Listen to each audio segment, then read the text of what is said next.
Then Daniel went to Arioch, whom the king had appointed to execute the wise men of Babylon. And he said to him, "Do not execute the wise men of Babylon. Take me to the king, and I will interpret his dream for him." Arioch took Daniel to the king at once and said, "I have found a man among the exiles from Judah who can tell the king what his dream means." The king asked Daniel, also called Belteshazzar, "Are you able to tell me what I saw in my dream and interpret it?"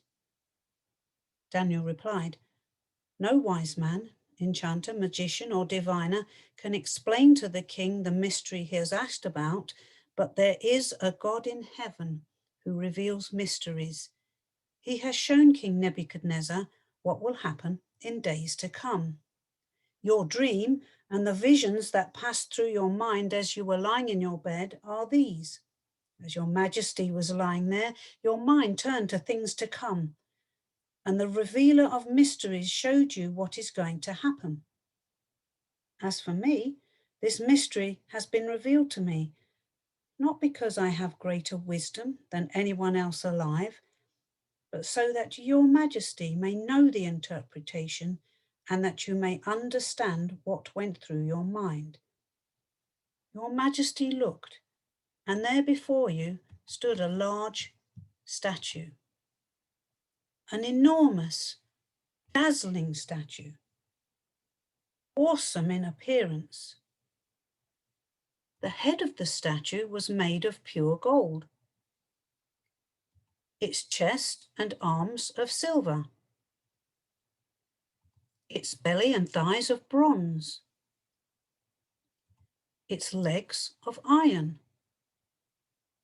its feet partly of iron and partly of baked clay. While you were watching, a rock was cut out, but not by human hands. It struck the feet of the statue of iron and clay and smashed them. Then the iron, the clay, the bronze, the silver, and the gold were all broken to pieces, and they became like chaff on the threshing floor in the summer. The wind swept them away without leaving a trace, but the rock that struck the statue became a huge mountain and filled the whole earth. This was the dream, and now we will interpret it to the king. Your Majesty, you are the King of Kings. The God of heaven has given you dominion and power and might and glory. In your hands he has placed all mankind and the beasts of the field and the birds in the sky. Wherever they live, he's made you ruler over them all. You are that head of gold. After you, another kingdom will arise, inferior to yours.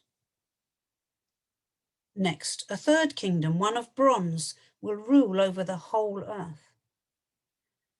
Finally, there will be a fourth kingdom, strong as iron, for iron breaks and smashes everything. And as iron breaks things to pieces, so it will crush and break all the others. Just as you saw that the feet and toes were partly of baked clay and partly of iron, so this will be a divided kingdom. Yet it will have some of the strength of iron in it, even as you saw iron mixed with clay. As the toes were partly iron and partly clay, so this kingdom will be partly strong and partly brittle. And just as you saw the iron mixed with baked clay, so the people will be a mixture, and they will not remain united any more than iron mixes with clay.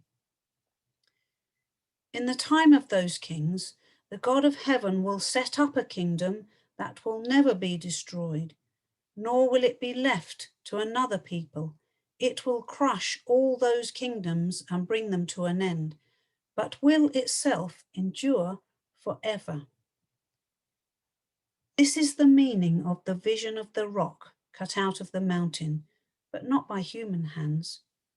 A rock that broke the iron, the bronze, the clay, the silver, and the gold to pieces.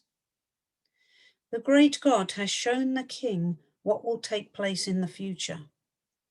The dream is true and its interpretation is trustworthy. Then King Nebuchadnezzar fell prostrate before Daniel and paid him honor and ordered that an offering and incense be presented to him.